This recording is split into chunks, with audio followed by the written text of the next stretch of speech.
ถ้าคนมองเห็นสารพัดภัยในวัฏสงสารหรือเห็นความอกหักผิดหวังความบ่ได้ดังใจเรียกว่าเห็นทุกข์ในตัวเองมันก็เลยเห็นความจริงในตัวเองนั่นแหละความจริงคือเมื่อบ่ได้ดังใจเนี่ยเสียอยากได้สิ่งใดแล้วอยากให้ผู้ใดเป็นแบบใดแล้วอยากให้คนนั้นเป็นแบบนั้นแบบนี้หรือว่าเป็นไปที่คาดหมายก็เลยเป็นทุกข์นั่นแหละมันเห็นทุกข์เห็นธรรมจึงเห็นทุกข์เห็นทุกข์จึงเห็นธรรมพอเข้าอันโมบทเขามาแล้วก็เข้าใจความจริงของชีวิตแล้วล่ะบัดนี้ก็ใส่ส่วนกิริยามารยาทต่างๆก็อาศัยพระวินัยนั่นแหละเพิ่นจึงเอ่ยว่าธรรมแลวินัยนั่นแหละจะเป็นศาสดาแทนเราตถาคตนั่นแหละจะเป็นผู้เข้ามาศาสดาเป็นผู้นำของพวกเธอทั้งหลายคือพระวินัยนั่นแหละถ้าเฮาเข้าใจธรรมะดีแล้วเฮาก็รักษาพระวินัยดีแล้วก็เหลือแต่ว่าการควบคุมจิตฝึกหัดจิตเฮ็ดจังได๋มันสิเข้าถึงคำว่าหยุดคิดนึกปรุงแต่งได้เฮ็ดได้มันสิเข้าใจคำว่าอาสวะขยะอาสวะอารมณ์ความยินดีพอใจที่มันค้างในใจเฮาเองเข้าใจคำว่าปรารถนาสุขแม้นทุกข์บ่ปรารถนาก็ต้องได้มาเพราะคนเฮามันทุกข์เพราะความปรารถนานั่นเองเนี่ยจึงมีการฝึกหัดปฏิบัติตนเองหลายรูปหลายแบบหลายวิธีกรรมฐาน40กองกรรมฐาน40ทัศก็ว่าไปไปสิฝึกหัดปฏิบัติโดยวิธีใดก็ตามจุดหมายเดียวกันละอาสวะเดียวกันละความอยากในหัวใจเจ้าของเองในความรู้สึกเจ้าของเองละความรู้สึกในความยินดีพอใจออกได้ความบ่ยินดีบ่พอใจในเรื่องราวต่างๆมันก็ละของมันเองโดยบ่ต้องไปละมันโดยบ่ต้องไปปล่อยต้องไปว่างความทุกข์ก็ได้หรอกส่วนมากเวลาเฮามีความทุกข์เกิดขึ้นคนเฮาจากไรมันหนีเลยบ่เอากูสิดับแบบเอาสิ่งของอันอื่นมาทดแทนไว้ลักษณะนั้นบ่รู้จักว่าสาเหตุมาจากไสมาจากความอยากเจ้าของเองอยากดีนั่นเองอยากได้นั่นเองแต่ว่าก็ต้องค่อยๆฟังค่อยๆพิจารณาไปได้จังสิเข้าใจในชีวิตจริงของเจ้าของเองบ่ได้ว่าให้เข้าใจผู้อื่นเด้ธรรมะนี่ความจริงนี่ให้เข้าใจในชีวิตจริงของเจ้าของเด้ว่านี่ดูเรื่องเล่าการเกิดของหมู่สัตว์นี่มันต้องน้อมจิตน้อมใจตั้งใจฟังแล้วก็พิจารณานึกคิดตามคักๆพุ่นเด้ตั้งสิถึงได้ตั้งสิเข้าใจได้ขนาดเข้าใจแล้วได้บัดนี้การควบคุมการปฏิบัติต่างๆก็ต้องใส่ความเพียรและความอดทนอย่างพิเศษอีกมันเด้ว่าธรรมดาเด้นั่นแหละจะว่ายากก็เหมือนง่ายจะว่าง่ายก็เหมือนยากนะพวกนี้นั่นแหละวิธีการเกิดของสัตว์ทั้งหลายวิธีการเกิดของตัวเขาเองมื้อนี้จิตคิดจิตเกิดถ้าเราเข้าใจหลักเหตุและปัจจัยทั้งหลายให้หมู่สัตว์เวียนว่ายตายเกิดเป็นไปตามอารมณ์ความยินดีพอใจของเจ้าของเป็นไปตามการกระทำของเจ้าของหมายถึงจิตเจตนานั่นเด้เป็นตัวกรรมตัวนี้พี่เด้แต่เฮาน้อมเข้ามาคิดเบิ่งคักๆเด้อเฮาเป็นทุกข์เพราะว่าหยังเพิ่นว่าเป็นทุกข์เพราะความคิดนี่คิดไปถึงบุคคลที่รักโอ้ยอยู่จังไดน้อเป็นทุกข์ล่ะแล้วก็ในคำว่าเป็นทุกข์ตัวนี้เป็นการเกิดไปในตัวเองพร้อมเด้เกิดหยังจากว่าล่ะจิตมีที่ตั้งหมายถึงคิดถึงบุคคลที่รักที่พอใจที่เป็นห่วงนี่คิดไปแล้วอารมณ์กับปนกันไปนำกับเป็นห่วงบางที่ก็สูญมันอยู่สร้างมันอยู่เครียดมันอยู่เพราะว่ามันบ่เฮ็ดตามที่เจ้าของบอกนี่พบเกิดดับเกิดดับเกิดดับเกิดดับไปนำเรื่อยๆนี่ต่างหากเด้ ตัวพาเกิดพาตาย คือความคิดในความอยากใดดังใจเพราะว่าความคิดนั่นแหละเป็นเหตุทั้งหลายให้พวกเฮาเกิดก็ดีให้เฮาทุกข์ก็ดีทุกข์เพราะความคิดแต่ว่าในความคิดนั้นก็มีความหวังคือตั้งธงเอาไว้ว่าอยากให้เอาส่วนเขาคิดถึงเรื่องของลูกเรื่องลูกมันอยากให้มันเรียนจบหันจบนี่เป็นแบบนั้นนี่แต่ในคำว่าเรียนซื่อๆนี่ก็ยังอยากให้เขาได้เป็นที่หนึ่งให้ได้เกรดซีตลอดให้ได้เอตลอดไปจังซี่แม่นี่ก็ยังมีความถูกปนเข้าไปในความละเอียดละออตัวนั้นเข้าไปอีกอยู่เลยสอบได้ที่4ที่5ก็ยังเป็นทุกข์อยู่เลยอยากให้ได้ที่หนึ่งขนาดไปเรียนตามนั้นแล้วก็ดีก็ยังมีตัวเคลือบแฝงปะปนไปเรื่อยอยู่ปนไปในหันอยากได้ซีได้เอตลอดแล้วก็เรียนเข้าไปนานอีกเนี่ยยังคิดอยากสอบชิงทุนบางสิไหมพอได้เป็นหน้าเป็นตาแน่หูจักบอสความคิดของเฮาคิดไปคิดเรื่องนั้นเรื่องนี้มีอารมณ์ปะปนไปผมนั่นละพบเกิดพบดับพบดับพบเกิดพบเกิดพบดับพอจิตมีที่ตั้งหมายถึงคิดถึงคนผู้นั้นนี่คือวิธีการเกิดของหมู่สัตว์ทั้งหลายนี่พูดถึงคิดถึงบุคคลที่รักในความหวังดีนั่นยังมีความบ่พอใจปนเข้าไปเอาดีๆเด้อในความหวังดีเอาโรงเรียนนั้นมันก็สอบเข้าไปได้เรียนแล้วแต่ว่าบ่พอใจแต่ว่ามันได้ที่4จังซี่แม่มันคือบ่ได้ที่1นี่ในความพอใจยังมีความบ่พอใจเคลือบแฝงเข้าไปอย่างนั้นนี่มันสั้นแล้วบัดนี้ได้เรียนไปแล้วบัดนี้มึงเฮ็ดการบ้านละบ่มึงเฮ็ดรายงานละบ่มึงเฮ็ดอันนี้ละบ่นี่ยังมีความบ่พอใจเคลือบแฝงเข้าไปเลยนี่เกิดเบิดได้จักว่าพบเกิดเพราะว่าจิตมีที่ตั้งหยังตั้งหวังเอาไว้ว่าต้องเป็นเรื่องนี้ถึงมีพบเป็นดังพื้นนาหมายถึงสถานที่สิไปเกิดหรือพบเป็นดังพื้นนาพอมีวิญญาณก็ไปรองรับนี่ความรู้สึกพอใจมั่งไม่พอใจมั่งทั้งที่มันเปลี่ยนไปตามที่ตั้งไว้อยู่ได้ที่แรกว่าต้องสอบเข้าโรงเรียนนี้ได้นั่นเห็นบ่ล่ะขนาดนั้นเด้นี่ความละเอียดละออของวิธีการเกิดของหมู่สัตว์นี่พูดถึงบุคคลอันเป็นที่รักยกตัวอย่าง1ยกตัวอย่าง2ก็คิดถึงเลือกสวนไรหน้าปลูกอ้อยหรือปลูกมันหรือปลูกข้าววันนี้จากได้เด้หาเงินมาซื้อได้แล้วนี่กับสมบังได้เรือนหนึ่งแล้วนี่สมบังในจุดหนึ่งวันนี้ไปเบิ้งมองหันมองนี่ก็โน่นโพดมองนี่ก็เป็นเอียดเป็นเกียร์มองนี่ก็ต้นไม้งำเข่านั่นเห็นว่าความพอใจยังปนเข้าไปในความพอใจใดสำหรับคนที่เกี่ยวกับเรื่องไห้เรื่องหน้าเรื่องสวนได้นี่ในขณะที่เขาคิดปรุงแต่งในความ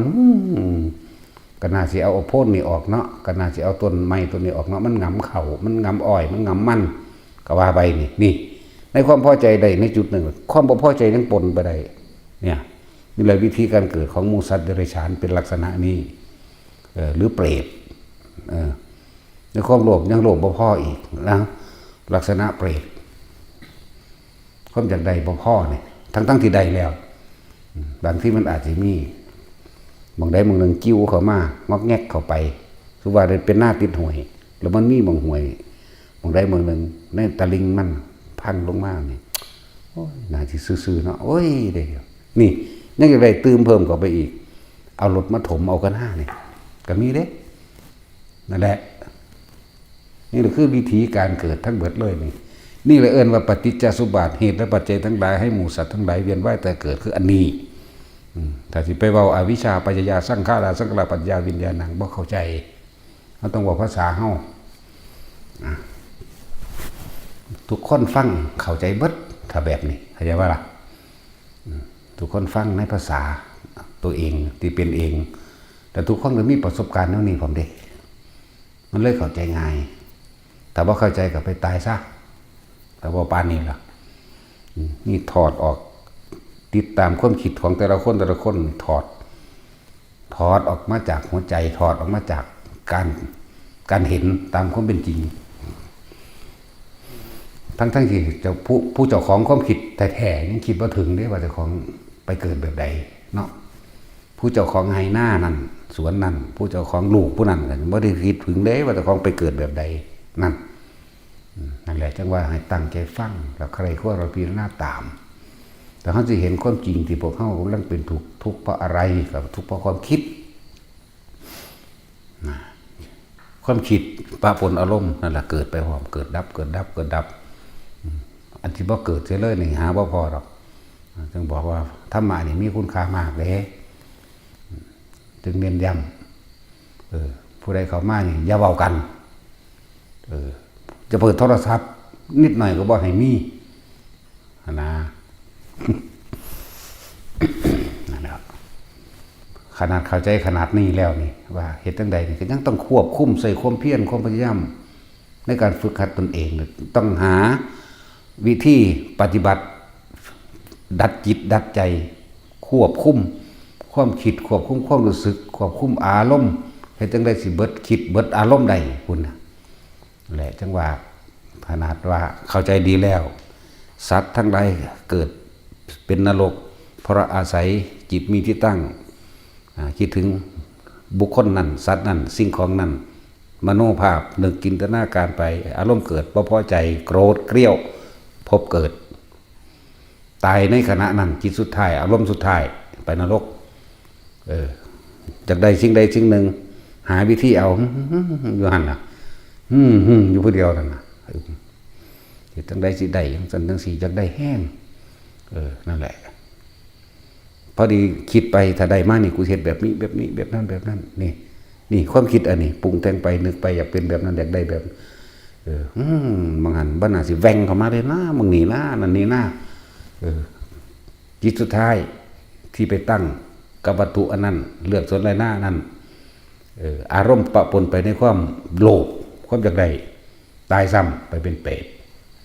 บัดนี้ได้มาแล้วบัดนี้ได้มาแล้วบัดบางนี่ก็บ่งามบางนี่ก็บ่ดีหลงไหลในของเจ้าของอยากปรับอยากปรุงจังสันจังซี่แม้นบางครั้งบางที่เอาไปอ้างว่าทีนี่ซื้อได้สวยงามได้จังสันจังซี่แถมจะอ้างเขาว่าได้ถือปานได้ฟรีจังซี่อารมณ์ตรงนั้นข้างตรงนั้นความคิดตรงนั้นตายในขณะนั้นนั่นแหละเดรัจฉานนั่นแหละวิธีแห่งการเกิดของเดรัจฉานมันหลงมาจากวันหลงไหลในสิ่งที่ใดมากนะความคิดวิธีการเกิดของคนไปเกิดทั้งสวรรค์เด๋เมื่อนี้มืออื่นเอาถวายอันผ่าอาบน้ำฝนเพิ่นกันหน้าก็มืออื่นเอาซื้อขนมไข่เอาไข่หรือเอาอันใดอันหนึ่งไปใส่บาตรเพิ่นกันหน้าแล้วคิดข้างไว้อารมณ์จิตสุดท้ายนี่ก็ไปคิดถึงวัตถุทานอยู่แต่ว่าจิตนี่คืออยากให้ตายซ้ำไปสวรรค์คิดถึงพระองค์เจ้าองค์ใดองค์หนึ่งที่เฮาเคารพนับถือจังสิตายซ้ำก็ไปสวรรค์ลักษณะนี้คนไปสวรรค์หรือคิดว่าอยากสร้างวัดเด้อยากเฮ็ดศูนย์ปฏิบัติธรรมใหญ่ๆคนมาหลายๆคิดแล้วก็มีความภูมิจิตภูมิใจในเจ้าของเองคิดไปอันนั้นอันนี้คนสิได้เข้ามาฝึกหัดปฏิบัติธรรมโลกนี้สิเจริญโดยความเมตตาซึ่งกันและกันหักกันกรุณาช่วยเหลือแบ่งปันกันบ่ฆ่าบ่บุญบ่ชิงกันมุทิตามีความโมทนายินดีสาธุรวมกันแบบนี้นะคิดไปตายซ้ำก็ไปสวรรค์ด้วยกันนี่ไปสวรรค์ตามลำดับความสูงขึ้นก็ว่าไปบางคนก็ความคิดสุดท้ายสวดมนต์บทใดบทหนึ่งนะมัตถุพุทธานังนะมัตถุโพธิญาณสวดไปแล้วก็นอนหลับไปเสือกตายซ้ำก็ไปสวรรค์บทธรรมจักรก็ตามบทใดก็ตามที่เป็นเพราะว่าในจิตใจตรงนี้บ่ได้ไปทำลายเปลี่ยนไผจิตมีที่ตั้งตรงไหนตั้งตรงบทสวดผู้สวดอิติปิโสกับอิติปิโสภควารังสมาไปบางคนก็ฟังคล้อยตามไปเผลอรับยังไงก็ไม่รู้ตายซ้ำก็ไปทั้งสวรรค์เข้าใจป่ะล่ะนั่นแหละ บางคนก็ฝึกทรงฌานเจริญฌานจนจิตทรงฌานเองได้เป็นสบายตายซ้ำก็ไปพรหมโลกเป็นสิแม่แต่ก็เกิดอยู่นั่นแหละจังไรเฮ็ดจังใดเฮาสิบ่เกิด เอาให้มันรู้ให้มันเห็นกันตอนมีชีวิตเป็นๆนี่แหละนะนี่เว้าเรื่องสวรรค์เว้าเรื่องไปเกิดทั้งสวรรค์ก็บอกแล้วเว้าเรื่องไปเกิดทั้งอบายภูมิสัตว์นรกเปรตสุรกายเดรัจฉานก็บอกแล้วนะบัดนี้เฮาก็รู้แล้วว่าโอ้ไปเกิดต่ำเป็นจังซี่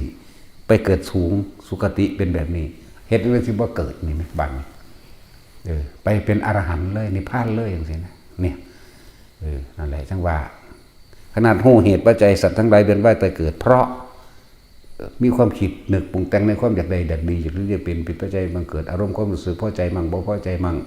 ให้เกิดวิญญาณเป็นปัจจัยบังเกิดนามรูปนั่นนามคือหยังความยินดีพอใจนั่นแหละอารมณ์ความรู้สึกแหละนามแต่ว่าจังมีเป็นรูปขึ้นมาหมายถึงเขาไปจุติหรือปฏิสนธิใน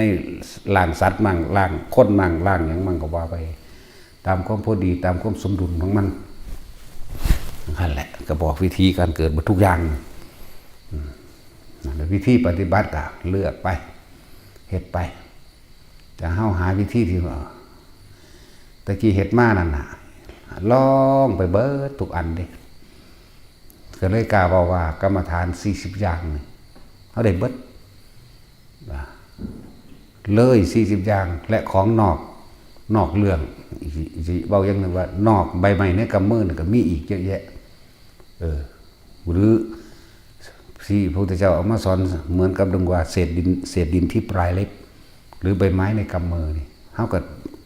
กว่านั้นเข้าไปอีกก็มีที่พระพุทธเจ้าบ่นำออกมาเว้าแต่แค่เพิ่นเว้าอริยสัจ4นี่การรู้พระธรรมจักรกับปวัตตนสูตรมื้อนี้ก็เป็นหัวใจแล้วรวมอยู่ในนี้เบิดแล้วอันเดียวนั่นแล้วนอกนั้นก็เป็นแค่เครื่องสนับสนุนหรืออนัตตลกนสูตรหรืออธิตปริยายสูตรและก็บทต่างๆที่จริงพระเจ้าบ่ได้สอนหลายเด้พวกเขาสังเกตเบิ่งบ่แต่พวกเขาอ่านในพระไตรปิฎกหรือศึกษามันพระเจ้าทุกพระองค์แสดงธรรมจักรกับปวัตตนสูตรเหมือนกันเบิดทุกพระองค์ความรู้ความสามารถของพระพุทธเจ้าเสมอโดยพระพุทธเจ้าเท่านั้นนะ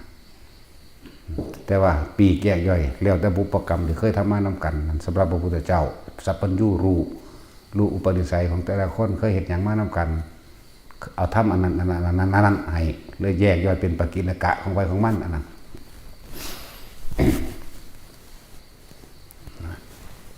เพิ่นสอนเธอเฮานี่ธรรมจักรล่ะที่เน้นแต่มันก็ร่วมอยู่ในหันเบิดเลยปฏิจจสมุปบาทก็อยู่ในธรรมจักรมัน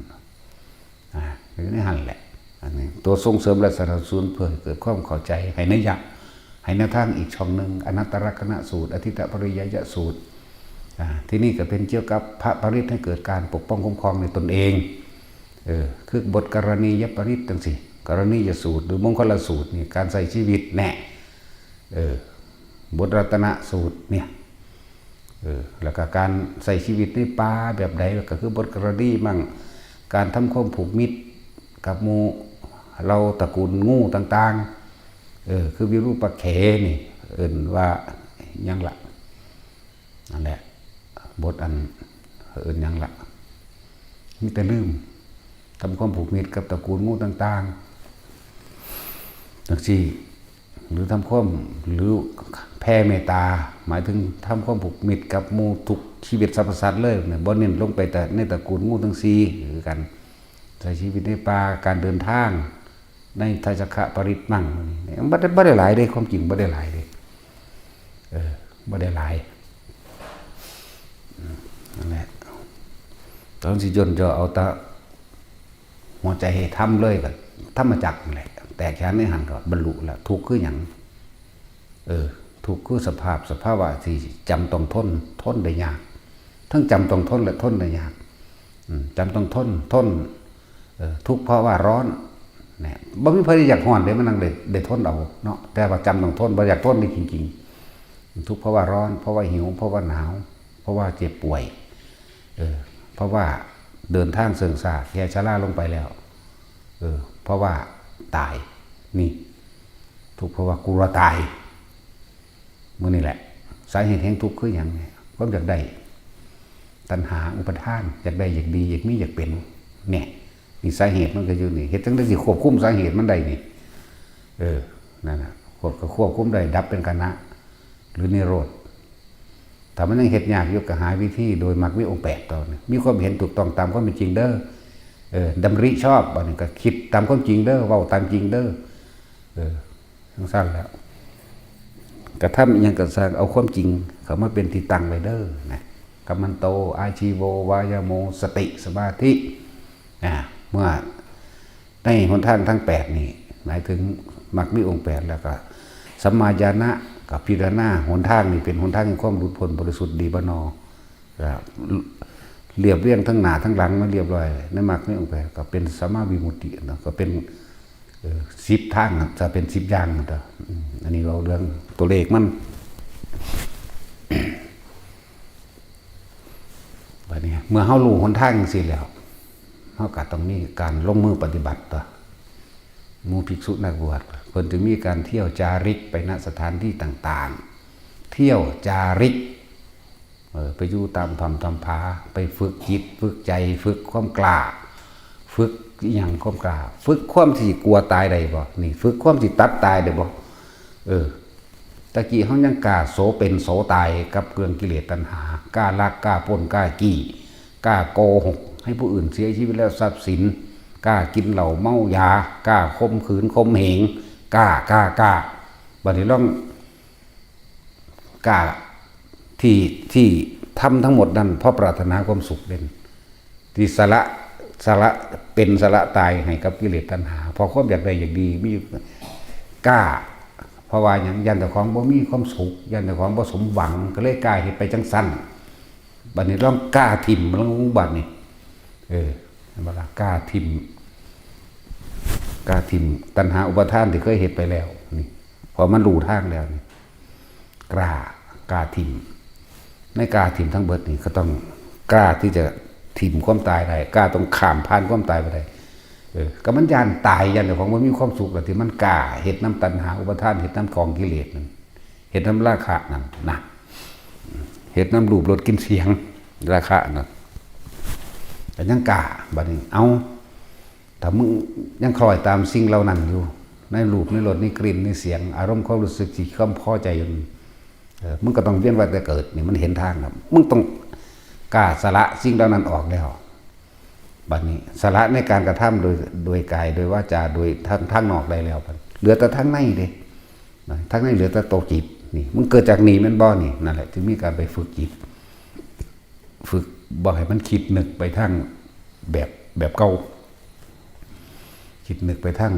เบียดเบียนทำร้ายต่างๆเพื่อให้ตัวเองได้มาเอามึงต้องสละแม้กระทั่งชีวิตปึ้งต่อในจังหวะมีการเดินทางเขาป่าไปจาริกไปณสถานที่ต่างๆถ้ำผาภูเขาเรือนว่างต้นไม้โกนไม้นั่นโกนไม้เขาก็เคยนั่งอยู่เรื่องต้นไม้บักใหญ่นี่บักใหญ่เด้อมันจะเป็นต้นเปื่อยน่ะต้นเปื่อยใหญ่มันเป็นโพรงเข้าไว้ในหันพอดีคนกับเขาไปล้มตัวกับมีช่องอยู่ดอกเพราะเดี๋ยวเลี้ยวเห็นนั่นเห็นนี่ก็เขาไปนั่งในหันนะนั่งฝึกหัดตนเองกลางคืนมาบัดนี้ตอนกลางเว้นมากับบ่ยานปันใดกลางคืนมาที่มันยานมันเลี้ยวบ่เห็นไม้สารพัดแล้วต่อสู้กับความคิดเด้ต่อสู้กับความยึดมั่นถือมั่นอันก็ว่าผีว่าเสือว่างูว่าหมีว่าขี้เข็บไม่งอดว่านั่นว่านี่ต่อสู้กับความกลัวของเจ้าของเองได้บัดนี้คำมาล่ะนกเข้าก็ออกขอกากุกกักไปแล้วบัดนี้เขาเรียกว่าฮู้ต่อสู้ได้ดิบ่แม่นได้ว่าบ่คิดนำเบิดนกกระเต็นปลามันห้องกากอย่างละกูกักเดี๋ยวว่าเลยเวลามันจะขึ้นนอนเป็นนกเต็นใหญ่เด้พวกนี้นกกระเต็นใหญ่เคยเห็นปะพอเขาเห็นแต่ติดอันแซวไปได้หน่อยผมแม่นนกกระเต็นใหญ่เด้กากกูกักเราเป็นตะยานเสียงมันมาแล้วเขาเรียกนกแสกแหวกก็รู้แล้วดื้อโบกปนร่วมกันหลายๆอย่างที่ก็ไปนั่งอยู่อีกบ่องหนึ่งกันสิเฮ้ยธรรมดาวะเสียงอันผีกอมเด็กหน่อย ให้ก็ให้อุบาทอุบายได้ผีหน่อยหาก็เลยแหว่แหว่แหว่แหว่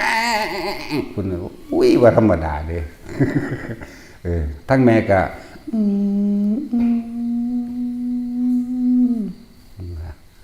ก้มลูกเลย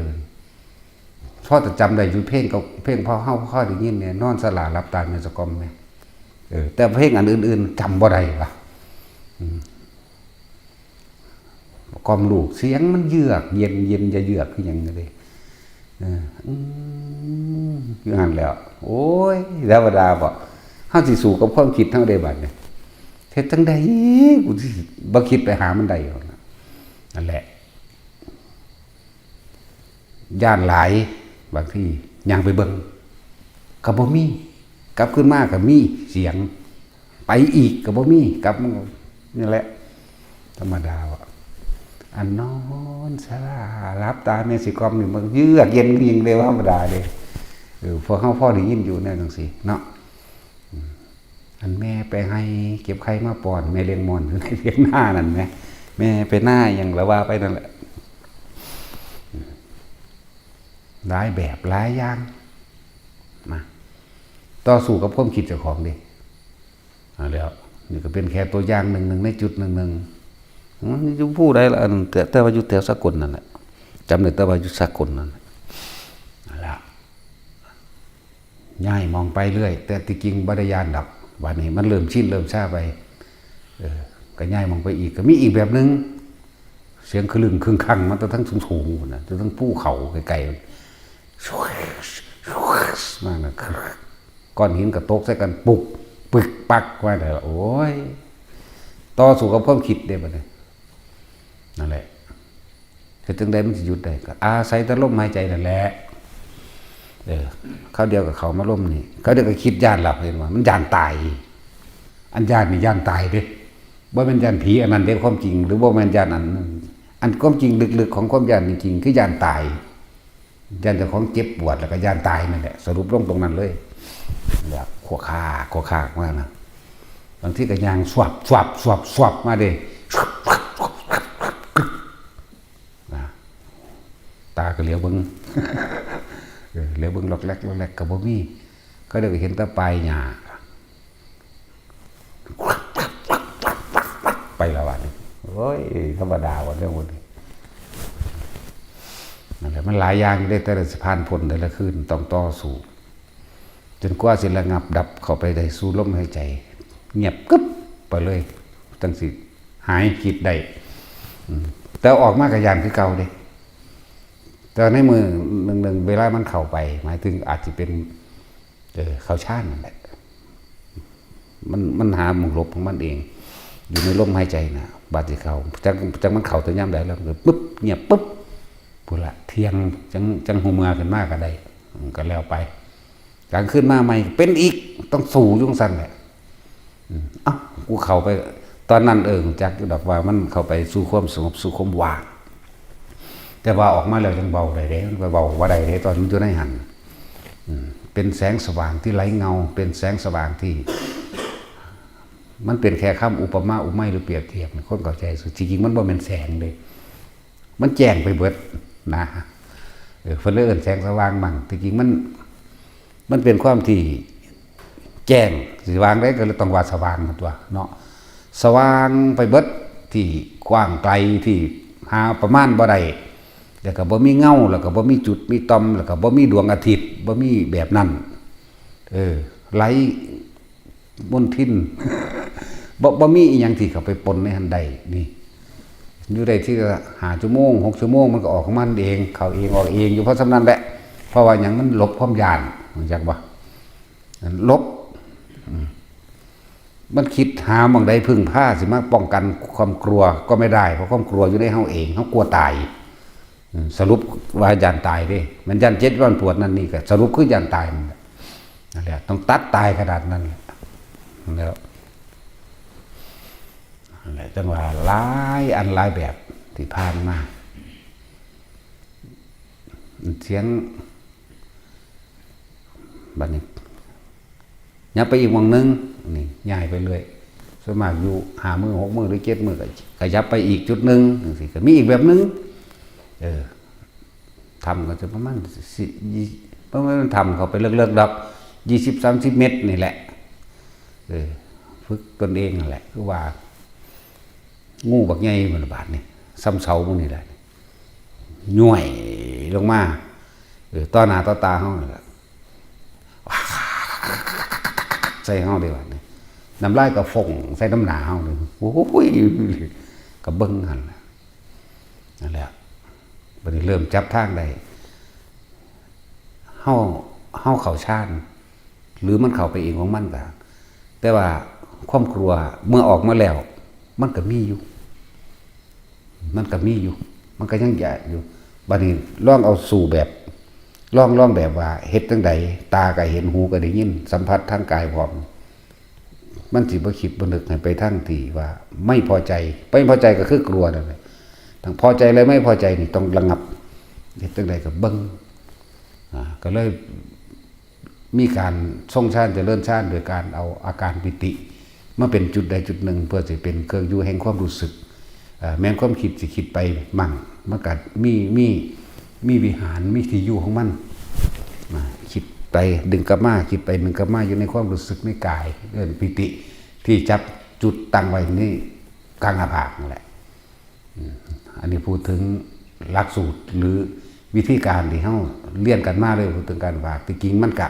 ขึ้นหัวเลยก็มีต้องทำกลางอกเลยก็มีแต่ก็เบิ่งไปเบิ่งมันเฮ็ดไปตัวทีมันแหละมันเลยต้องสิเฮ็ดไปดอกปากใส่เฮาอยู่นั่นน่ะเบิ่งไปความรู้สึกอยู่ในทำกลางอกมั่งหัวมั่งนำนี่มั่งแล้วก็เบิ่งไปถ้าความคิดบ่เกิดบ่ปรุงบ่แต่งกล้าก็บ่มีกลัวก็บ่มีเด้เลยเป็นอุเบกขานั่นแหละจังว่าหาวิธีจับจุดได้บ่แม่นแค่นั้นเด้พอถ้าเฮาจับจุดตัวนี้บรึบขึ้นไปพุดซ้ำขาพุ่นบัดนี้มาทางหน้าธรรมแล้วสิซ้ำศาลาเฮานี่แหละหังบ่ได้กว้างปานนี้ดอกอยู่ในระหว่างมืดแจ้งมืดแจ้งระหว่างเครื่องๆกลางๆของมันบ่แม่นนั่งสมาธิบ่แม่นหลับตาพร้อมถ้าเนิ่นอยู่หั่นแหละถ้าเนิ่นอยู่มั้ยนั่งเอาขาคัดไปยาวๆกับทะเนิงเบิ่งไปเพราะก้อนหินมันทะเนิงนะมันบ่แม่นเอาหลังพิงเด้ มันเป็นลอยๆลงไปนั่นนะเฮาก็นั่งทรงโตเดินทะเนิง ทรงโตไว้เบิ่งอ้อมไปอ้อมมาไปขึ้นมาซึ่งเกี่ยวซุกซ่อนเข้าน้ำหูน้ำหยังไปเฮาก็เริ่มจับความคิดได้ว่าต้องอยู่แบบนี้อยู่ในความรู้สึกทางกายจิตไม่คิดไม่นึกทั้งที่ทั้งรู้สึกกับสัมผัสทางกายพร้อมตาก็เห็นหูก็ได้ยินเสียงมันโคๆคากๆนะมันบ่แม่นโคๆคากๆกับใบไม้เลยมันเข้ามานี่มันอยู่ผู้เดียวแล้วมันก็เงียบแล้วมันก็ดังไปเบิดเด้บ่ธรรมดาเด้ไปแล้วก็มันก็หนีออกไปตะมันบัดนี้ต้นน้อยๆมาได้บาดนี่ซ้ำดำมีดนี่แล้วบาดนี่ถ้าเฮาคิดเพื่อว่างูจริงเฮาสิย่านทันทีจริงกับบ่ให้คิดบ่จริงก็บ่ให้คิดอิหยังก็บ่ให้คิดแต่อยู่ในความรู้สึกเลยนั่นแหละโอ้ยธรรมดาบ่ซื้อว่าสิเข้าใจตัวนี้ได้จิตว่างหรือเป็นกลางว่างจากสิ่งที่มีว่างจากสิ่งที่เห็นว่างจากสิ่งที่ได้ยินนั่นแหละแต่สิเว้าอย่างนึงสังขารุเปกขายานก็บ่ผิดนะคำว่าสังขารมันร่วมทั้งวัตถุเป็นวัตถุสังขารพร้อมเลยทั้งความคิดนี่ก็เป็นสังขารได้คือกันมีทั้งรูปธรรมและนามธรรมได้สังขารนี่กว่าสิร่วมมาตัวนี้ได้มันบ่แห้งเดี๋ยวจะต้องแยกออกต้องอาศัยการฝึกเด้อนั่นแหละผู้ใดเข้าถึงจุดนี้ได้ก็สิเข้าใจดอกงูกันกับงูกิ่งๆกับสังขารอันเป็นรูปวัตถุความคิดนี่เป็นนามสังขารเป็นนามธรรมนี่นะถ้าเขาควบคุมตัวนี้ได้ตัวนั้นก็บ่มีผลหยังกับเฮาดอกตัวมันมาอีหลีนั่นแหละโอ้ยหลายอย่างอยู่ดอก นี่แค่เพียงส่วนหนึ่งหน่อยๆเด้อันตัวสร้างแลนใส่10 กว่าโตกับมีสร้างมายืนกวมเฮาไว้นั่นก็พอแห้งเด้แต่บ่คิดบ่นึกหยังเลยล่ะนั่นแหละมันก็ค่อยๆสะสมความแข็งความแกร่งความกล้าความเกลียวกล้าความกล้าหาญมันก็ค่อยสะสมไปเลยคือว่านั่นน่ะตัวนั้นมันอยู่พุ่นดอกโคราชพุ่นดอกดงพญาเย็นหยังเขานั่นแหละตัวนั้นสร้าง13ตัวแม่นมาเด้อนำเข้ามาเลยไหมแต่ว่าตัวมาทางหลังก็บ่ฮู้ว่ามาแบบใดคือกันมันใหญ่ตัวนี้มันกวมขยึงไว้ตาเฮาบ่ได้หลับเด้อบ่ได้ฝันจักเม็ดเด้เลี้ยวเบิ่งอยู่นี่แหละแต่ความรู้สึกอยู่กลางหัวนี่แหละแต่เรื่องว่าคนลุกบ่คนลุกแบบวือขึ้นเลยล่ะแบบเหมือนสิโตแข็งกระด้างก็คือบ่ยอมให้มันไปบ่ยอมมันเข้าหยังสิว่าเข้านี่มันจับจุดได้แล้วเข้าก็ได้บ่เข้าก็ได้บัดนี้นะบ่ปล่อยเลยสิเบิ่งมันตาก็เห็นพวกมันก็แล่นหุ่มมาตัวนี้คือจังมันเอาหัวนึงงัดปึ้งมาเดี๋ยวพุ่นที่แต่พูดก็เห็นอยู่ได้ล่ะแต่ว่าเว้าที่หลังเด้ตอนนั้นบ่ได้คิดหยังตอนมันหงายหลังดึงลงห้องอุกอากแตกหนีกันไปจนว่าพวกนั้นหนีรับตามันล่ะตัวนี้ก็จังหนีคือกันแต่มันจะไปทางใดพวกเขาบ่คิดบ่นำบ่สงสัยบอกว่ามันสิไปไสมาไสเป็นหยังแต่ว่ารู้อยู่ว่าใหญ่เด้นะจังซี่ก็มีแล้วเฮาฝึกให้กล้าอันนี้เป็นแค่เฮาบ่ได้ฝึกให้กล้าก็เลยให้มันเลยความตายนะให้มันเลยความตายให้มันได้เมื่อเฮาบ่ย่านตายแล้วมันสิมีอีหยังมาให้เฮาย่านอีกเดี๋ยวนี้เนาะย่านเจ็บย่านปวดย่านป่วยย่านหิวย่านร้อนย่านหนาวก็บ่มีเด้ล่ะเพราะว่ามันบ่จินตนาการไปทางหน้ามันบ่คิดไปทางหน้าเรียกว่าฝึกทุกคนฝึกได้เบิดนั่นหลายแบบด้วยดอกก็สิเข้าถึงสังขารอุเบกขาญาณและกายก็เอิ้นสังขารด้วยกันความเข้าไปยึดมันถือมันก็เอิ้นสังขาร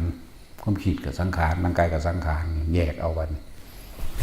ผู้ได้ฝึกเข้าถึงจุดนี้ได้ก็สิเข้าใจแล้วควรบ้างแม้อยากไปก็ไปแม้ไม่อยากไปก็ไม่ต้องไปถ้าผู้ได้เข้าถึงจุดนี้ได้ไปใส่เวนิพพานนั่นแหละมันบ่อยากไปก็ต้องไปมันก็ค่อยนึกออกมาเรื่อยอันแนวไปพบไปเห็นมานี่ตะกี้มันบ่อยากนั่นดอกแล้วแต่มันสิพุดโผล่ขึ้นมาให้เว้ามันหลายแบบพุดดอกแลนเอาแสงมันก็มี ดวงธรรมพุทธเจ้าประทานดวงธรรมนะที่จริงเขาเห็นเป็นปกติอยู่แล้วเขาบ่คิดนำแนวนั้นนะแต่ว่าพวกควบคุมตัวเองบ่ได้ก็แนะนำอยู่ได้อย่าออกจากความรู้สึกในกายเด้อมีหยังเป็นเบื้องต้นไว้ในความรู้สึกแห่งกายคือลมหายใจคืออุณาโลมคือความรู้สึกในกายคือเอาปิติอันใดหนึ่งอย่าออกถ้ามันสิออกกลับมาลมก่อนก็บอกเขาอยู่หรอกเขาบ่ฟังสลับกันระหว่างลืมตาและหลับตาสู้สลับกันเด้อก็บ่ฟังเถียงเฮาอีกพุ่นแม้แล้วบ่เคยเห็นพระพุทธเจ้าซั่นโอ้ยก็สร้างเขาดอกนั่นแหละจังว่าได้แล่น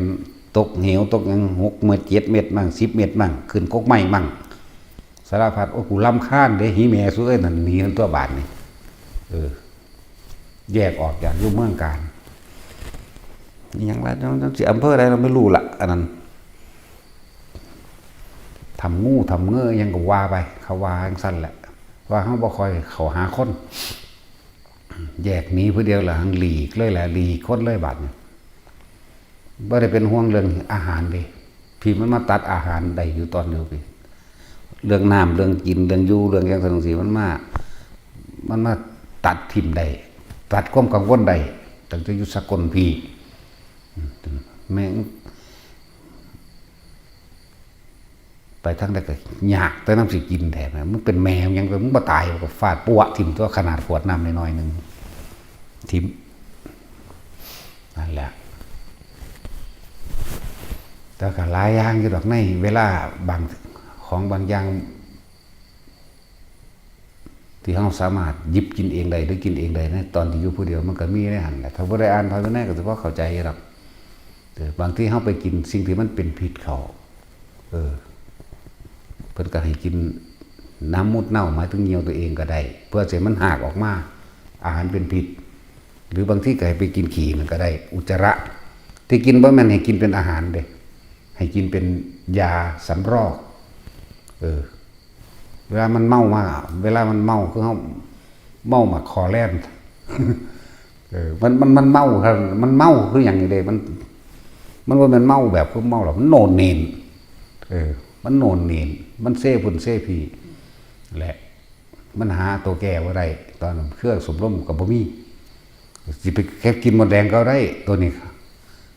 บ่ได้ขาสัตว์นั่นว่าล่ะนั่นแหละกินเงี้ยวมั่งกินขี้มั่งอย่างก็ล่ะกินนี่กินบ่แม่นว่าให้มันเป็นอาหารเด้กินเพื่อให้เป็นยาล้างพิษหรือสำลอกออกมาหากออกจังเศร้านี่ในพระวินัยก็มีเด้อฉันยาดองด้วยน้ำบุดเน่านั่นมันเป็นหลักการมันสื่อได้ความจริงตั้งเหี่ยวมันก็มันบ่ค่อยได้เหี่ยวแม่บ่ธรรมดาเด้มื้อละเทื่อก็จักสิมีบ่มีจังซั่นแหล้วแม้ซุมื้อนี้เฮามีแนวกินบักหลายมื้อละ2เทื่อ3เทื่อนึงเด้เหี่ยวจักว่าล่ะนั่นแล้วห่วยขี้อยู่ไสก็ไปหากินก็ได้เด้อล่ะกินให้มันหากซื่อๆได้บ่แม่นกินนี่มันเป็นอาหารเด้อเข้าใจบ่กินนี่มันเป็นยาสำรอกหากออกมาความคิดมันสิกระอึกกระอ่วนลูกกระหากแตกออกว่ามันก็เศร้ากันตัวเศร้าเมามาคอแล่นทั้งสั้นแหละนี่แล้วอาหารบางอย่างมันกินหลายโพดมันหิวมันกินหลายโพดมันก็เมาตัวบัดนี่แล้วต้นไม้บางอย่างมันข่ายกันมันก็เป็นพิษก็เอาพวกนี้แหละแก่กันนั่นแหละแต่กินพักเมกว่าเป็นยังฝืดข้อลายมันเศร้ากินหนึ่งตัวเก็บกินไปอันนี้คือความละเอียดแยกย่อยเด้อผู้ใดบ่อยู่ผู้เดียวบ่ไปแบบนั้นนี่บ่มีประสบการณ์บ่เข้าใจหรอกกับท่านที่เว้าเรื่องปริยัติถ้าผู้ใดบ่อ่านโดยละเอียดจริงๆก็บ่ฮู้เด้ก็บ่ฮู้ก็สิเข้าใจว่าฉันยาดองด้วยน้ำบุดเน่านั่นโอ้ยเจ้าอนุญาตให้กินเยี่ยวเป็นอาหารบ่แม่นกินเป็นอาหารกินเพื่อเป็นยารักษาโรคคำว่าโรคนี่ก็บ่แม่นว่าป่วยเป็นมะเร็งหรือว่าเป็นโรคตับหยังเด้หมายถึงมันแพ้พิษจังซี่ก็มีนั่นแหละมันกินอาหารที่เป็นพิษจังซี่กินเพื่อให้มันหากออกซื่อๆมันสิเดียดมันหากออกอีหลีเด้ล่ะมันก็เศร้าเลยละหากก็นอนหลับไปตื่นกันมาเศร้านั่นแหละอันน้ำตามเครื่องใหม่บางอย่างสิแม่ทั้งสี่เมาเลยเป็นพิษก็มีนั่นแหละโอ้ยคนบ่ค่อยได้กินอีหยังมันจะเอาขี่ไปซะทั้งใดขี่ไปก็กินแมงซะก่อนแล้วกินให้มันหากออกแต่มันหายากเด้ซั่น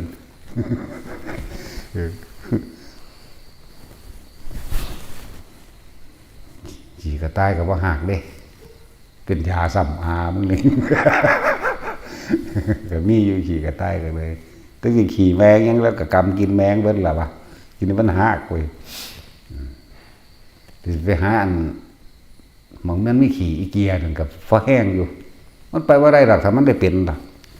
มันคิดบ่ออกดอกนี่แหละหลายอย่างเป็นอย่างเพิ่นคือจังไห้พวกเฮาจาริกไปในสถานที่ต่างๆเพราะว่าเป็นการฝึกความสละตายของเจ้าของเองเด้สละตายคนเฮาที่ปนกี่ขาเพราะว่าย่านเจ้าของตายย่านเจ้าของทุกข์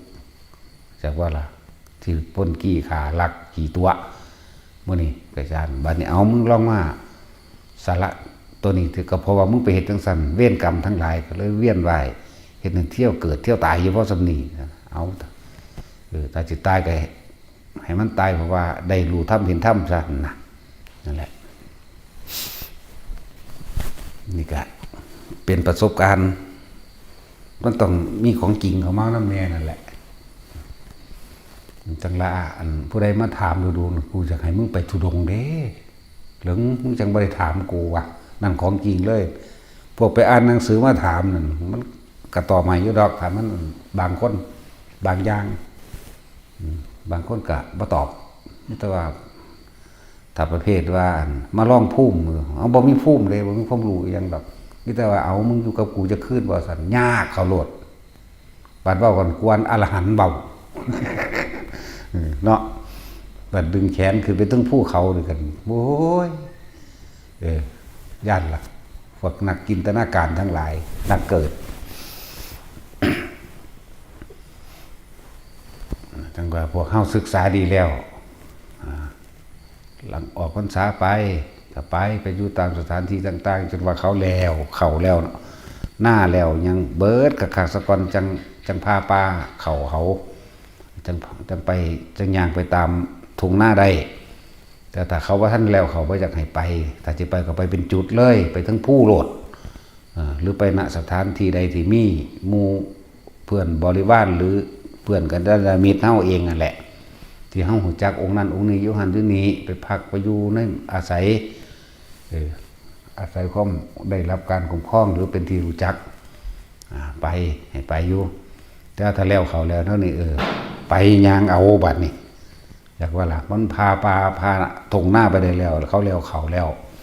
ไปได้นะบ่แม่นว่าตสิต้องจักกะละเทศะนำแน่เลยเว้ยออกพรรษาแล้วเที่ยวจาริกไปได้เขาบ่ทันแล้วเขาออกพรรษาก็เลยเนาะนั่นแหละเฮาก็เบิ่งตามสถานการณ์จากการจากเวลาอันใดควรอันใดบ่ควรนะจะเอาแต่หลักการมาคุยกันหลายประสบการณ์จริงๆไปเขาอย่างน้ำคันหน้าอยู่แล้วเขาก็ว่าไปเตะมาเขานั่นความจริงประสบการณ์เห็นบ่ยังกระสังได้แต่เขาบ่มักล่ะแต่เขาสั่งล่ะเบิ่งได้เห็นเตะมาเขากูเหี่ยเบิดโหเด้หลอดหัวหลอดเห้าไปทั่วที่พังเบิดเขาก็เว้าไปหั่นเด้เนาะมีประสบการณ์เล่นหลักการนั่นน่ะสาอ่านแล้วก็นอนอยู่วัดซื่อๆอย่างนึงบอกให้ฟังอันอะไรจังว่ากันขึ้นผู้โลดแต่สิไปจังสบายขึ้นผู้ก็สิยากนำหิวเข่าอีกแล้วเนาะกูสิได้กินไสเนาะมีกาแฟบ่เนาะ มีน้ำอาบมีนั่นมีนี่บ่นึงแต่ไปห่วงตัวนี้อีกยากอีกไปบ่ได้อีกเนาะบางวันโอ้เน็ตดีบ่เนาะ อยากตัวน้ำเน็ตมันสิก็เยอะแยะนั่นแหละหลายอย่างคือหยังสมกับหลวงตาผมบอกเด้โทรศัพท์หรือโทรทัศน์หรือเทวทัศน์ แม่นความเพิ่นได้ความจริงมันนั่นน่ะเป็นสั่นแหละแต่ว่าเฮานั่นว่าสิ่งของทั้งหลายบ่มีโทษบ่มีคุณอยู่ที่ตัวเองสิสร้างมันใส่มันบ่มีคุณแล้วก็บ่มีโทษแต่อยู่ที่ตัวเองสิใส่มันให้เป็นประโยชน์เด้จักว่าล่ะก็เลยให้เบิ่งให้เล่นแน่นแหละแต่ถ้าเกินไปแล้วก็ฟาดแมงทิ่มรถ พูดถึงประสบการณ์ทุกคนก็มีล่ะไปบางคนก็แต่ว่าเรื่องบางคนเรื่องผู้อื่นมันก็ว่าแม่นเจ้าของเนาะมันก็สิเว้าไปได้จังได๋เฮาบ่ได้เว้าจินตนาการหรือแต่งความเท็จว่าผู้นั้นผู้นี้แบบนั้นแบบนี้ก็เว้าเรื่องของเจ้าของอยู่แล้วมันต้องเป็นเรื่องจริงของเฮาเองเสือบ่เสือกะสร้างแล้วเนาะ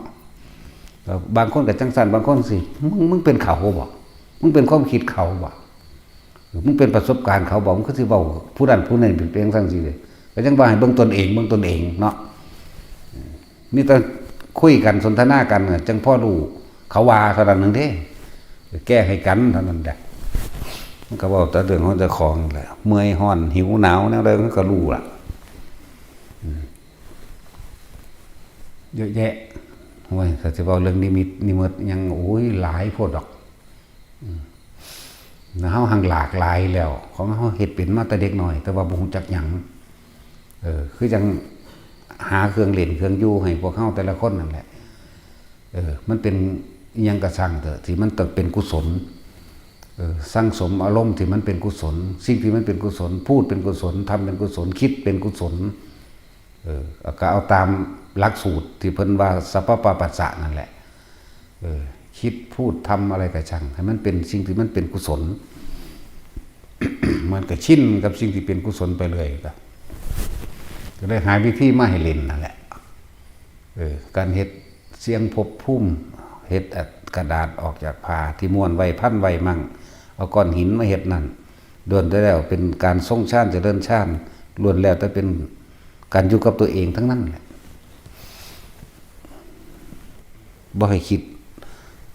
จังใดมันก็อยู่ในหลักของสติปัฏฐาน4อยู่แล้วล่ะเพราะมันซึ่งอยู่ในตนเองอะไรอ่ะมันกี่คิดใครควรอยู่นี่จิตบ่ออกไปหาคนอื่นบ่มีไปตั้งอยู่นำผู้อื่นเป็นกุศโลบายทั้งเบิดนั่นแหละที่พวกเขาเฮ็ดอยู่นี่เฮ็ดกระดาษออกผ้าได้แล้วเฮ็ดปากกาเฮ็ดปากกาเฮ็ดกุญแจเฮ็ดขวดน้ำเฮ็ดคอรอเคแลไปเรื่อยละให้เองใหญ่ขึ้นใหญ่ขึ้นจะลองเอาจากของพันผ่าลองเบิ่งตัววันนี้ไม่พระเอามันมีผ่าจีวรอยู่ไหมกระพับคือกันแต่ก็ของผ่าผ่าตัวที่แรกก็ทดลองแบบนั้นเอาตัวจักว่าละผ่ามันสี่เหลี่ยมมานอนอยู่เครื่องของผ่ากันดึงผ่าแต่ของเขามาเข้าใจบ่เดินนี่เพราะนั้นมันมีสมองจากคนจากองค์บ่เดินเลยพวกกันพระนี่เนาะ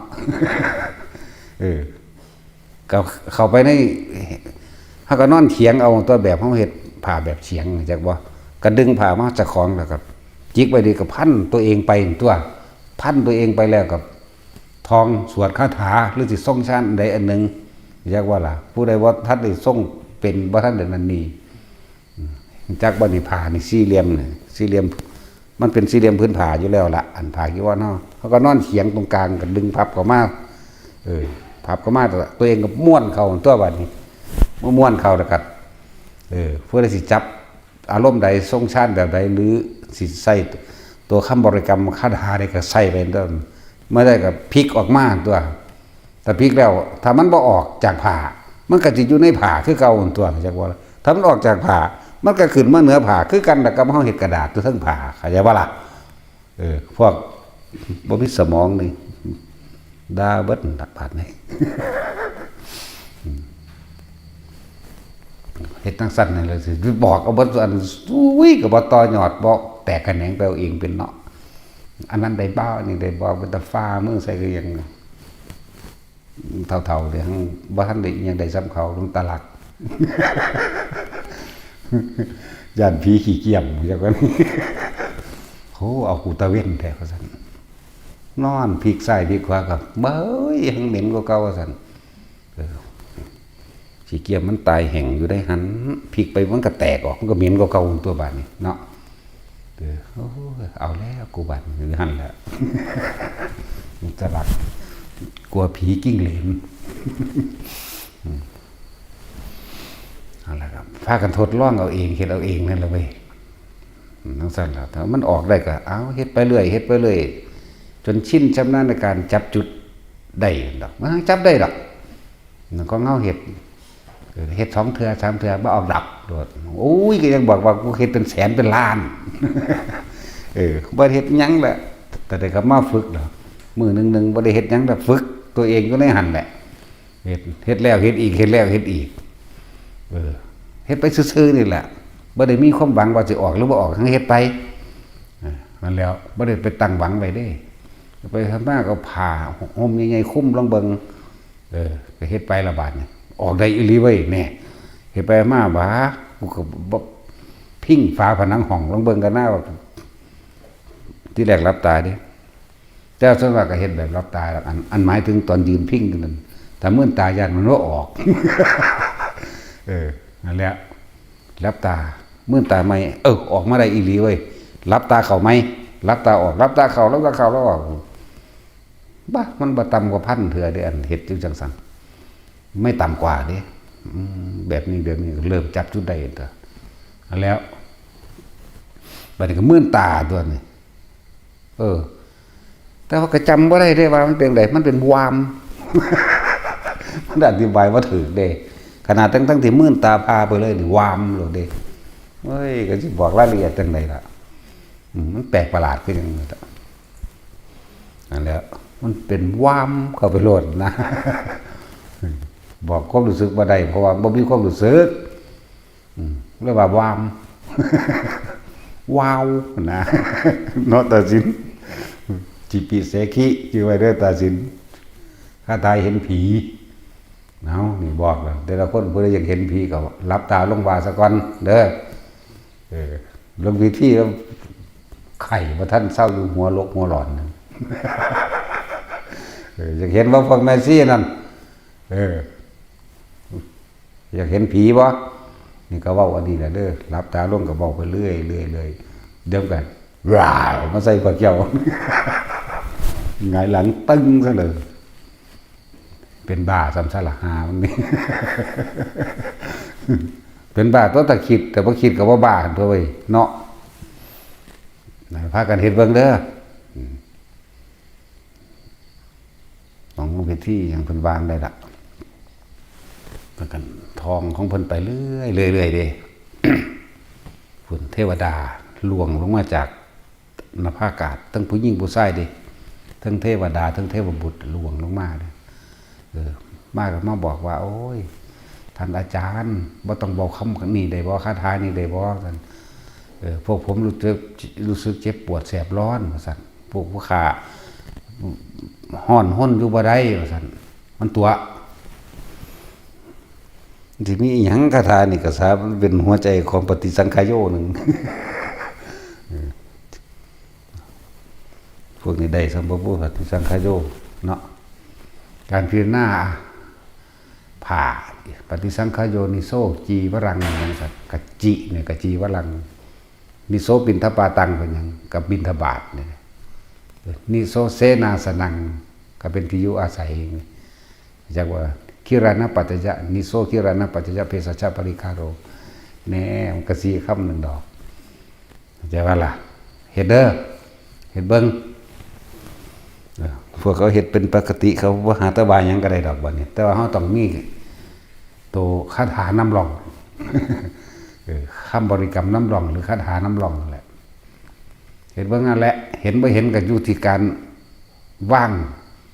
ความเห็นของพวกเจ้าเด้พวกเจ้าต้องว่างความคิดเห็นว่าเห็นหรือว่าเห็นเด้พวกเราต้องอยู่ในคำบริกรรมล้วนๆเลยพวกเขาจับจุดได้แล้วเขาไม่ได้ยากได้แน่วันนั้นเฮ็ดไปนั่นแหละอุ้ยเครื่องเล่นของเขาหลายกระดอนเนาะการคืบการอธิษฐานจิตเบิ่งพลังจิตของเจ้าของเป็นแบบใดแบบใดมันใดทั้งนั้นแหละแม้กระทั่งตัวร้อยพอผู้ยิ่งร้อยใดจะค้นไปแล้วนี่มีแต่ยกเจ้าของร้อยเอาเองบ่ มีแต่ตะวันด่างมันจะของเก่งบ่นั่นแหละมันคนละร้อยเด้อันนี้มันโตมันขึ้นอีหลีเด้ได้ฝึกไปมันพากันได้ตัวคาถามันแล้วบอกได้แล้วบอกนี่ผู้ใดจะคนเราบอกพอผู้ยิ่งกันยั่งบ่บ่เป็นตะคือหรอก ถ้าว่าก็ว่าหายกันแหละคือสั้นแล้วพวกนี้เขาขึ้นแน่บ่ขึ้นแน่แล้วเด้มันเน้นตนกันเลี้ยงสายเลี้ยงหัวเล่มหานกันเลยแต่อย่างเดียวยังได้พอมันอยู่นี่ลูกบักห้าเว้ยมึงเห็นอย่างนั้นว่าอยู่นะนิดหน่อยมันก็ล่งเลยเด้มันบดึกขนาดมันหัวตะยุดขึ้นหนึ่งได้นั่นแต่ก็ล่ะหลวงตาจรมันนี่คือกันปัญญาอ่อนมันสิขึ้นอยู่แต่ว่าเป็นคิดน้อยๆนึงมันก็ลงเด้มันบ่ได้ขึ้นเด้นั่นแหละเฮ็ดจังได๋เฮาสิจับจุดได้แต่ใส่แค่ความรู้สึกโตไปโลดนะนั่นแหละเฮ็ดเบิ่งไปอีกบัดนี้สิมันเฮ็ดเน้นปุกเน้นปุกขึ้นขาหนึ่งบ่ ขึ้นแต่ขาเดียวมันเห็นจังได๋ขึ้นขาเดียวครับว่าซั่นแล้วโดยแนวเล่นเฮาหลายก็ดอกเครื่องเล่นแต่ว่ามีอานิสงส์สูงมีอานิสงส์มากเพราะว่ามันเป็นการทรงฌานเจริญฌานอยู่ในปัทมะมั่งทุติยะมั่งเด้ของพวกนี้มันอยู่ในฌานนั่นแหละมันจะไปอยู่ใสแปลว่าเพ่งอยู่ในอารมณ์ที่เป็นหนึ่งนะบางคนท่องไปนี่บริกรรมยังก็แล้วแต่เป็นแสงสว่างเกิดขึ้นวาบมากก็มีแสงน้อยแสงใหญ่แสงเขียวแสงเหลืองแสงก็มีเบิดล้วนแล้วแต่ จิตเฮาก็ตั้งมันเป็นหนึ่งแล้วแหละสมันก็เลยแม้เพียงแค่ว่าเป็นขั้นต้นเป็นธรรมชาติวิตกก็อยู่ในคำบริกรรมแล้ววิตกคิดถึงคำบริกรรมวิจารณ์กับบริกรรมไปเรื่อยๆปีติเกิดนั่นแหละอาจจะเขาว่าปีติอาจจะเป็นแสงสว่างแห่งปีติก็ได้นะนั่นแหละมันก็แค่นั้นแหละเฮ็ดไปจับจุดใดจุดหนึ่งมันจับเอามันทั้งได้หรอกเฮ็ดไปเถอะหลายๆอย่างนี่มันก็เกิดในเฮามีความกล้าความเข้มแข็งความแข็งแกร่งในตัวเองได้มันสิเฮ็ดในเฮามีพลังจิตอย่างหลายๆอย่างเกิดขึ้นในหั่นแหละเพื่อสิหยุดความคิดเพื่อสิหยุดภพหยุดศาสตร์เพื่อสิในหั่นแหละมันทั้งมีประโยชน์ในหั่นแหละเขาชาตินี่บ่นิยมปานใดแต่ว่าผู้ใดปล่อยมันเข้าได้ก็ปล่อยไปโลดอันนั้นอันเรื่องเขานี่มันก็เหมือนกับคนนอนหลับออกมาแล้วมันก็คิดกลัวนั่นยานนี่คือเก่าแต่ว่ากับมีผลมากถ้าเขาออกมาแล้วเขามาส่งไว้เวลาเขาไข้ขั้วและพิจารณาเรื่องใดเรื่องหนึ่งนี่นะมันสิรู้สึกว่าทะลุทะลวงได้แบบลูกแจ้งได้นะเนื่อคิดว่าออกก็ออกกันนะที่จริงความฮอดไม่ได้คิดสำหรับมันพุดขึ้นมาให้เฮาหูเฮาเห็นไปเลยหรอกก็มีนั่นแหละทั้งเพิ่นนี่ก็เพื่อสิสำรวมจิตนั่นแหละว่ามีหยังเพื่อสิให้มันตั้งอยู่ในคำว่าทำจิตให้เขารอบปลอดจากอกุศลทั้งปวงนะเพื่อสิละอกุศลออก เวลาเขาทำฌานก็เลยง่ายนั่นแหละ กาเมหิวิวิจะอกุสเลหินี่ละอกุศลวิตกไม่มีความอยากในกามหมายถึงว่าไม่มีความใคร่อยากในรูปในรสในกลิ่นในเสียงนั่นนะวิเวกชัมปีติวิตกะวิจารนังตัวนี้เนี่ยละวิตกวิจารในเรื่องของความยินดีพอใจในรูปรสกลิ่นเสียงเลยแล้วมันก็เป็นวิเวกชัมปีติสุขะปัทมังชานังก็เป็นผู้ทรงอารมณ์อยู่ในฌานที่หนึ่งก็เอาอาการปิตินี่แหละมาเป็นเครื่องยืนยันว่าเฮาอยู่ในฌานเป็นจิตที่ตั้งมั่นในขั้นต้นก็ว่าไปเหตุเพื่อให้เกิดจิตมีกำลังจากนั้นละนั่นแหละมันเสื่องกันซื้อดอกหมามันไม่ผีดอกไม่กูเอาซื้อได้จีพีเสขีสูถ้าสิตกปัวใส่ไปก็ตกใส่รถเด้อ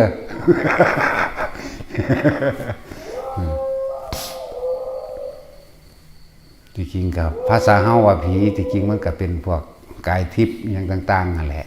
มันก็มีอยู่จริงแต่ผู้ใดภาวนาผู้นั้นก็ฮู้ก็เห็นในตัวเองนั่นแหละมันก็แม่นบ่ก็บ่แม่นกรรมไม้กันเบิ่งได้เลยนั่นแหละผู้ใดอยากฮู้อยากเห็นสิ่งประหลาดก็เฮ็ดไปแต่ผู้ใดติดขัดอันใดก็มาบอกแก้ให้มีแต่บอกซื่อๆเด้เฮ็ดให้บ่ได้เด้อแต่สิ่งสำคัญเห็นบ่พวกเจ้าต้องเป็นผู้นำตนเองพวกเจ้ามีความเพียรพวกเจ้าก็แข็งแกร่งเด็ดเดี่ยวของพวกเจ้าเองพวกเจ้ามีความอดทนพวกเจ้าก็ข่มเหงกิเลสข่มอุปทานไว้ได้เยอะเองนั่นแหละหลายๆวิธีที่บอกให้แต่ละคนล้วนแล้วแต่เป็นวิธีออกจากความเวียนว่ายตายเกิดทั้งนั้นแหละบางที่ใ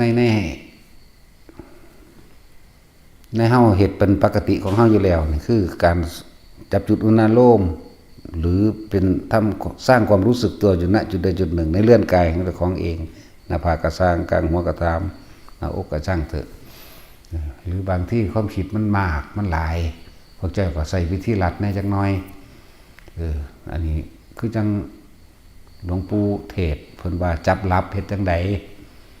รับพุทธหรือรับโทษตะกี้เพิ่นสอนพุทโธอยู่แล้วตอนนี้เฮาเอามาพลิกแพลงแปลงเอาเด้เบิ่งกันนะก็สิเบิ่งความคิดมันสิเป็นแบบใดแต่มันคิดมา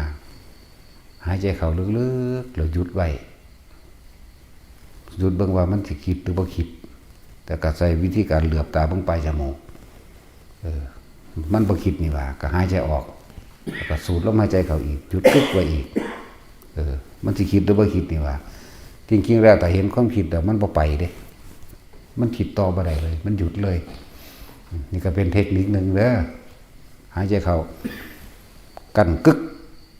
ลมหายใจก็กั้นนะเข้าใจบ่ล่ะ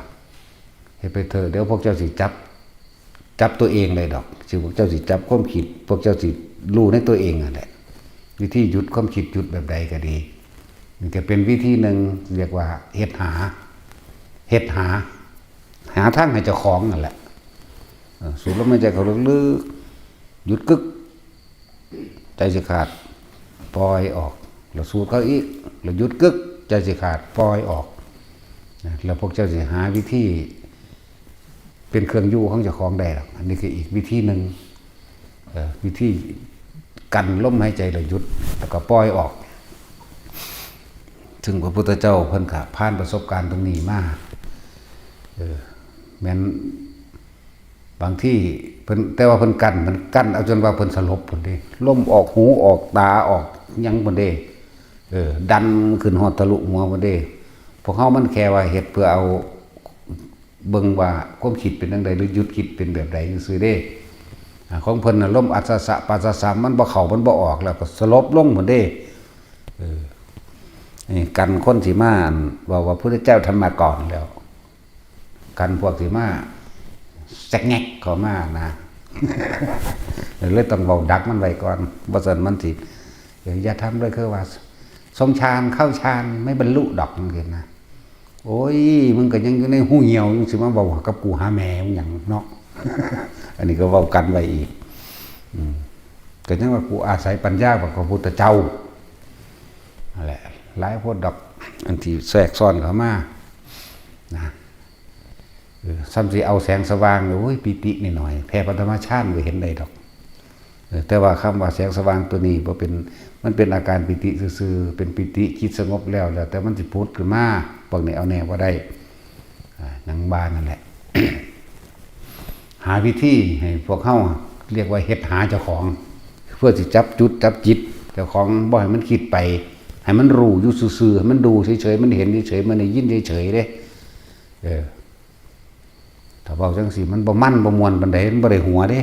เพราะว่ามันขึงขังตึงตังจากวันนี้ มันเป็นเรื่องเอาจริงๆนี่จากวันนี้แต่ว่าอันนั้นอันนี้ไม่เบิ่งให้เห็นแล้วหูพึ่งระดับเนาะตาสินมาแล้วแต่ว่าเรื่องผีมันก็อยากฟังแต่ว่าอยากเห็นเองกันบ่กล้าบ่อยากเห็นเนาะเห็นแต่สร้างเจ้ากระทองใดคือเก่าล่ะจิปิเซกิพวกนั้นจื้อเอาเด้อพวกผู้หญิงนะส่วนหอนั่นส่วนเห็ดตัวร้อยมันบ่แม่นเรื่องเหาะมันบ่แม่นเรื่องอีหยังที่วิเศษวิโสอีหยังดอกมันเป็นของเล่นๆภาษาอาบิญญาแนวมื้อนี้ซื่อๆแม่เนาะเขาเอาอาการปิติมาเป็นเครื่องอยู่มาเป็นยังสิว่ามาใส่ประโยชน์ทั้งใดซื่อๆเด้คนบ่ชำนาญในชั้น4มื้อนี้บอกบ่ได้ดึงบ่ได้เด้จากบ่นี้ก็ได้เอาแนวที่ตัวเองถนัดหรือชำนาญมาเว้าเพื่อให้ทุกคนไปแตกแขนงเอาเองไปต่อยอดเอาเองไปสร้างสรรค์ตัวของเอาเองนะแล้วก็ทั้งว่าเฮ็ดจังใดคนเป็นโรคแบบนั้นนี่เฮ็ดเอาอาการภารณาปิติมาทำให้กายสั่นสะเทือนนี่เนี่ยบางคนก็ป่วยอยู่กับบ่ฮู้จักเฮ็ดเด้เฮาบอกนะอุ้ยก็ยังว่าเฮ็ดให้บ่ได้แต่เฮ็ดให้ได้มันเป่าอยู่นี่หายเบิดแล้วรู้จักว่าล่ะแต่เฮ็ดให้ได้นั่นนะแนะไปนี่ก็จับจุดเอาไปเฮ็ดกับของเองนี่แหละเว้ยเอามือขึ้นมาซื่อๆมันก็เป็นดอกแต่เฮานั่งอยู่ซื่อก็เป็นไปเบิดนั่นแหละแต่ว่าควบคุมไว้บ่ให้มันเป็นซื่อแผ่วๆเบาๆไว้ซื่อๆเด้ล่ะแต่ลองปล่อยให้โยกก็โยกไปเลยแน่พวกนี้แต่ปล่อยคนลุกก็ลุกได้ทั้งเบิดแต่ปล่อยให้จุดอุณหภูมิหรือความรู้สึกในกายแล่นพุ่งผ่านเข้าไปได้เบิดแต่ว่าเฮารู้จักวิธีมันแล้วควบคุมได้นั่นแล้วเป็นสังขารอุเบกขายานแบบรู้จักว่าล่ะนั่นแล้วเฮ็ดเอาความรู้สึกตัวนี้มารักษาโรคตัวเองพากันเฮ็ดเอาเองตัวเพิ่นแนะนำวิธีให้เพิ่นก็บอกตัวบริกรรมอยู่กันนามพัทธะก็บริกรรมไปตัวแม่นว่าซั่นเฮ็ดผ้าเฮ็ดกระดาษออกจากผ้าเฮ็ดก้อนหินเฮ็ดอันนี้มันก็แนะให้ซื่อๆเด้บ่ได้ไปเฮ็ดให้เด้ท่านแล้วหรือเอาอาการภารณาปิติมาเป็นเครื่องรักษาโรคหรือพวกที่ภาวนาแล้วเกิดความร้อนความใหม่บ่แม่นใหม่หยังล่ะครวนพ่วนท้อ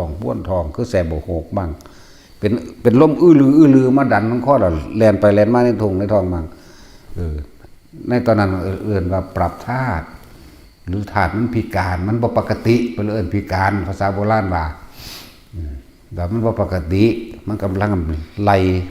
เพื่อสิปรับธาตุเพื่อให้เกิดความเป็นปกติบางคนมันเจ็บมันดันถ้าพวกเจ้าเศร้านั่งสมาธิเศร้าเฮ็ดมันก็เศร้าคือกันเพราะพวกเจ้าแพ้มันเฮ็ดจนกว่ามันสิหายเมื่อหายแล้วหายจากโรคนั้นไปเลยส่วนคนพวกนั้นสิเป็นโรคมะเร็งลำไส้หรือโรคหัวใจก็สร้างแต่หายแล้วหายไปเลยบ่ต้องไปหาหมออีกเฮ็ดไปโลดมันก็เราซ้ำนี่แล้วก็เฮ็ดไปโลดเท่านั้นแหละหรือมันสิเจ็บจุกของบางใดมื้อนึงเป็นจุดเรียกว่าเจ็บลึกๆเจ็บเน็บๆเจ็บลึกๆจังซี่ตอนเฮานั่งสมาธิไปอยู่นี่มันสิเจ็บพวกเจ้าจะไปอยู่จุดเจ็บไหมให้พวกเจ้าอยู่จุดอุณโลมพี่ความตัวนี้สิพรลงทันทีเพราะว่าเฮาบ่เจ็บแต่หน้าบ่ใส่ใจมันสิบ่เจ็บผู้ใดเจ็บบางใดบางหนึ่งถ้ายิ่งไปจ้อบางเจ็บยิ่งเจ็บบ่มีเศร้าก็แล้วกันละเอาชนะบ่ได้ดอกนั่งเมืองไม้ก็เจ็บคือเก่านั่นแหละเหมือนกันกับพวกขอวิธีข้ามเวทนาอย่างนั้นกับพี่คิงเด้อซั่นเปลี่ยนท่าเอาตัวเฮ็ดจังได๋มันก็สู้มันบ่ได้ร่างกายบังคับบ่ได้มันจะเก็บมันก็เก็บของมันเนี่ยมันจะปวดก็ปวดของมันคือเวลาเฮาปวดเหี่ยวนี่นั่งรถไปอยู่ดีๆนี่ยิ่งเป็นรถโดยสารโดยหยังนี่มันบ่มีผู้ใดอยากปวดเด้มันก็ยังปวดเอาเองนั่นบ่ล่ะจังซั่นแล้วมันบังคับบ่ได้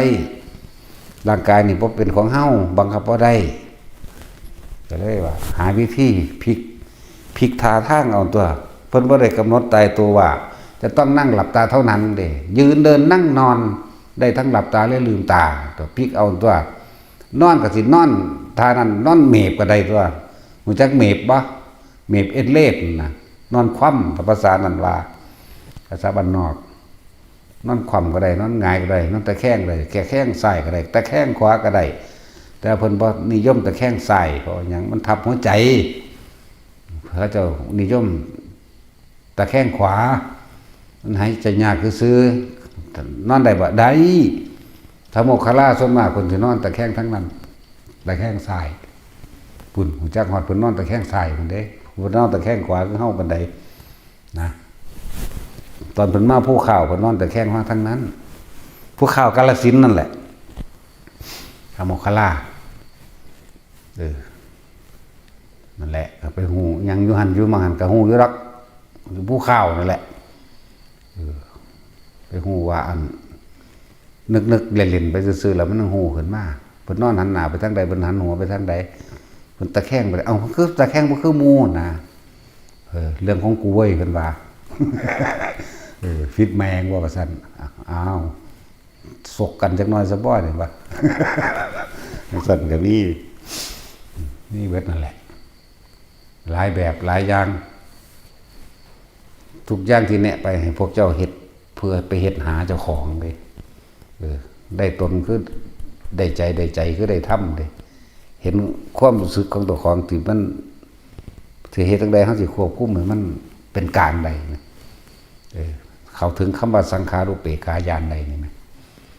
บ่ไหลไปในทางสิ่งที่เป็นรูปวัตถุ